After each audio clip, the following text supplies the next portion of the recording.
আজ আমি চলে এসেছি একটা কাঁচা আমের টক আচারের রেসিপি নিয়ে।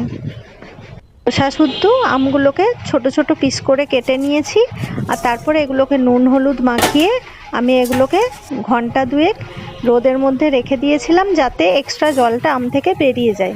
এরপর আচারের মশলাটা আমি রেডি করে নেবো। এর জন্য আমি নিয়েছি মৌরি, ধনে, জিরে, কালো জিরে, মেথি এবং জোয়ান, আর আমি নিয়েছি কিছু কালো সর্ষে।